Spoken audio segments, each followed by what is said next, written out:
Caião, o cristianismo faz sentido se Jesus não voltar? Olha a frase do cara. Jesus vai voltar. Se Jesus não voltar, não é o cristianismo não faz sentido. Você não aprendeu ainda. O cristianismo é uma religião fundada pelo imperador Constantino, que é a religião do Ocidente, o cristianismo ocidental. É o que o Constantino criou. Ele queria criar para o Oriente e para o Ocidente, ele conseguiu, mas a vertente que se tornou genuinamente, verdadeiramente constantiniana é o catolicismo, de onde decorrem os protestantes, os pentecostais, os neopentecostais, etc. Mas é tudo do catolicismo. E o catolicismo é que fala em cristianismo. Eles é que inventaram o cristianismo, que é um ismo, é uma religião. Eu não tenho nada a ver com o cristianismo. Eu tenho a ver com o Evangelho de Jesus. Eu não sigo essa tradição do cristianismo. Não sigo. Como Lutero também não seguia. Lutero disse, olha, se Pedro, Paulo, Tiago disserem qualquer coisa, João, que não tem a ver com o que Jesus ensinou, manda eles para as cucuias. Ele não falou com a palavra cucuia, mas foi isso que ele quis dizer, e ele disse até pior do que eu. Então, Lutero estava tentando recomeçar uma tradição. O problema, quer dizer, terminar uma tradição. Beber de um vinho novo e jogar fora o vinho velho e as roupas velhas. Os discípulos dele é que não deixaram. Quando ele morreu, esse negócio foi virando um cristianismo que fez dieta, que é o protestantismo. Por que ele fez dieta, Braulio? Por que ele fez dieta, cara? O protestantismo, em relação ao catolicismo. Porque ele foi tirando coisinhas, né? Isso, ele emagreceu, ele fez uma bariátrica. Mas hoje ele está tão... Ele fez uma bariátrica. Coisa, né? Como quase todo mundo que faz bariátrica, depois de 5 anos, engorda. Dá uma engordadinha depois. Se não tudo de novo, um bocado. É. E aí, nunca mais ele fez dieta. De Lutero e Calvino para cá, ele só vem acrescentando novas coisas. E hoje em dia, se Lutero chegasse aqui, ele dizia, Deus me livre, deixa eu sair correndo desse negócio. Foi enfiando coisa, né? De novo. Enfiando coisas. Calvino ia dizer, me desidentifique. Vocês não me representam. Agora, imagina os que morreram pela fé, os caras que deram sangue pela fé em Jesus, se eles iriam querer ter alguma coisa a ver com isso tudo, com esse cristianismo. Então, Paulo morreu sem saber o que era cristianismo, João, Pedro. Jesus morreu sem fundar o cristianismo, ele ensinou só o evangelho. Nossa. Então, o Jesus do cristianismo não voltou até agora, porque o Jesus do cristianismo não tem voltado para as pessoas que pensam que Jesus é um subproduto do cristianismo. E o pessoal tem enlouquecido, não é por causa do evangelho, é o cristianismo que enlouquece as pessoas. É o cristianismo que cria problemas a respeito do Espírito Santo para todo lado. É o cristianismo que cria um pânico tão grande que tem gente que pensa o dia inteiro que pecou contra o Espírito Santo, que perdeu a salvação. Isso tudo é coisa do cristianismo. É o cristianismo que enche os hospícios. É por causa das tradições do cristianismo que as pessoas não renovam as suas mentes. Como Paulo disse em Romanos 12, de geração em geração, renovando a mente, renovando a mente, renovando a mente. Não. É por causa do cristianismo que eles têm uma mente contínua, que não se adapta à mudança dos tempos e as novas gerações cristãs piram, surtam, não sabem nem como se posicionar. É o cristianismo que é a nossa doença.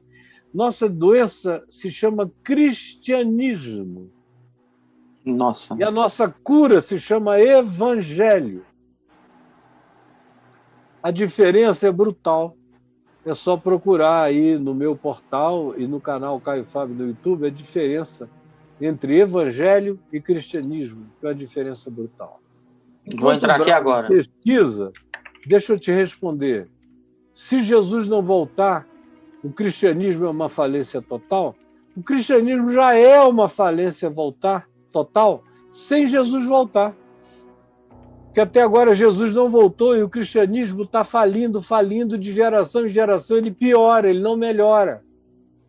Ele está pior na América do Norte, ele está pior na América Latina, ele está pior no Brasil, ele está pior na África, onde ele chega, ele se torna horroroso, ele está pior em todos os lugares, ele não melhorou no mundo inteiro.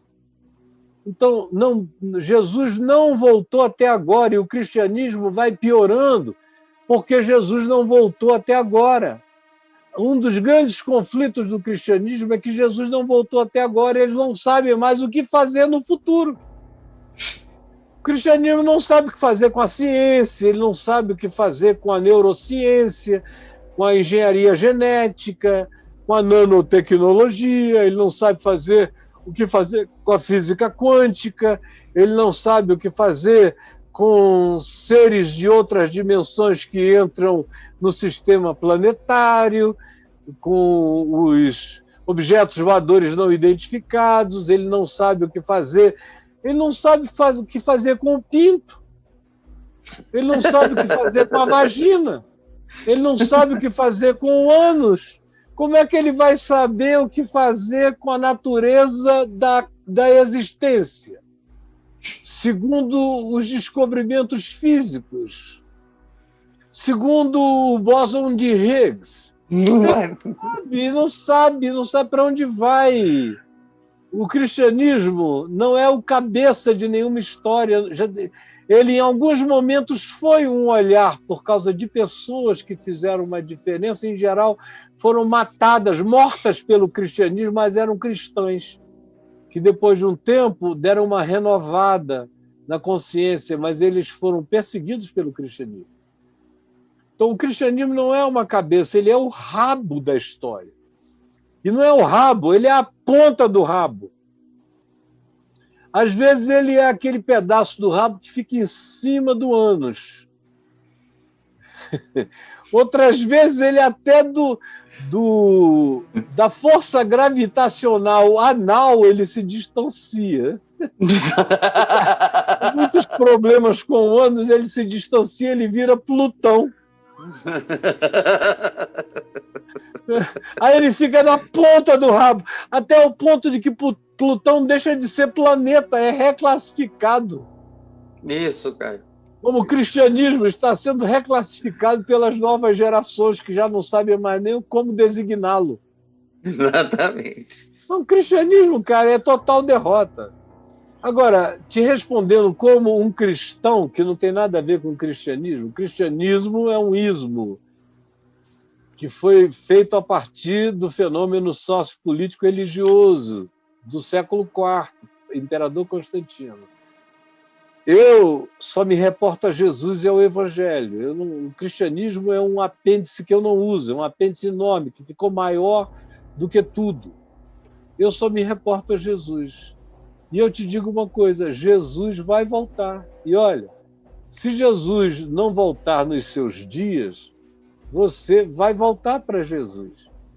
E aí tanto faz, meu filho, se é Jesus voltando para a Terra ou você voltando para Jesus, você vai ter que se explicar do mesmo modo, entendeu?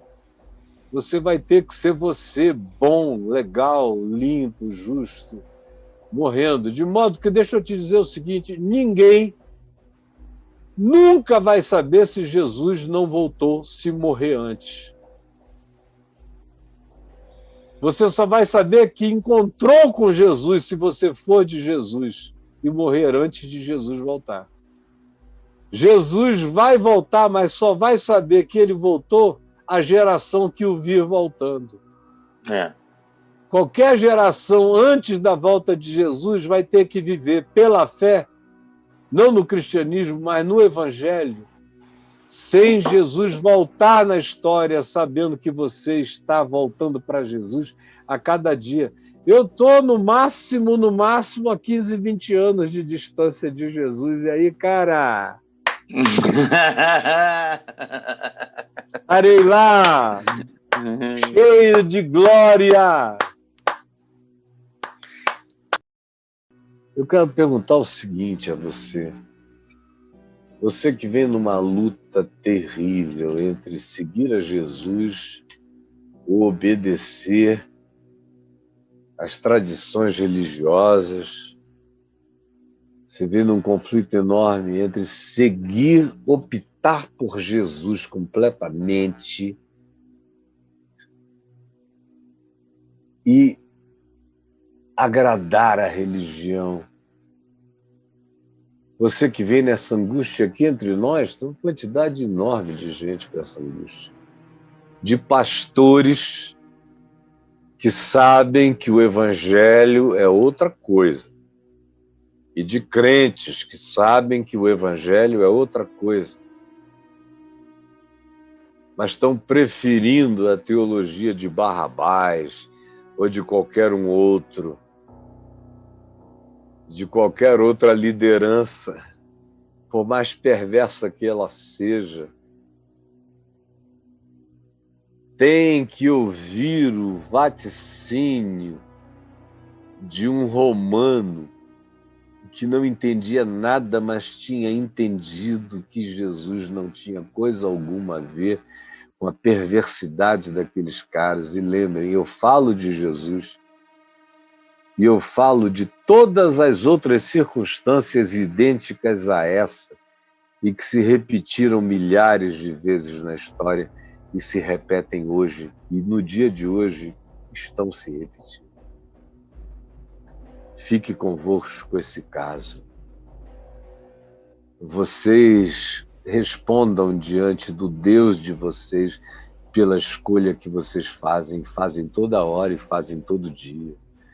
E a ironia é que seja um governador romano que entenda tudo isso e que não consiga vencer a vontade dos líderes religiosos nem do povo de matar o evangelho para poder preservar a religião.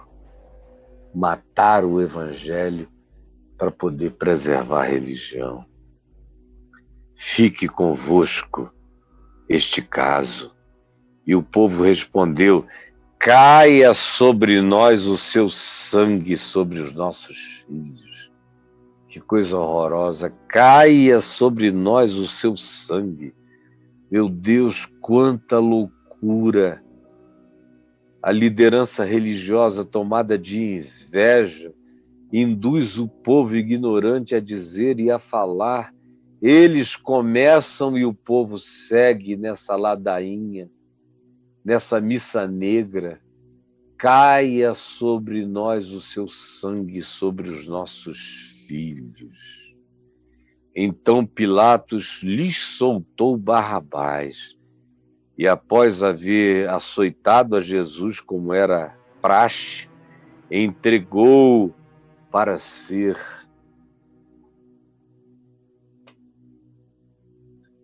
crucificado. Eu estou falando da historinha da crucificação, do presépio da crucificação, da Nova Jerusalém. Não, eu não tenho nada a ver com isso. Eu estou falando que a crucificação real que aconteceu de Jesus, ela é um arquétipo que se cumpre. Ele é a primeira manifestação desse cumprimento, mas é uma decisão ante a qual cada nova geração é colocada. De ver se decide, escolhe tentar ser mantenedor da religião dos pais, e tem uns que acham que dá para fazer isso e serem também de Jesus. Mas Pilatos sabia que era uma coisa ou era outra, que aonde a inveja está no meio, instala-se toda a cegueira e discernimento cognitivo. Nas pessoas ninguém enxerga nada. A inveja toma conta de tudo, se expande na amargura, acaba com toda a reflexão. É o que ainda hoje acontece. Ainda hoje acontece e acontece o tempo todo. E as pessoas escolhem. Tem gente que sabe que a diferença entre Evangelho, Jesus de um lado, e toda a história da tradição religiosa do outro são antagônicos.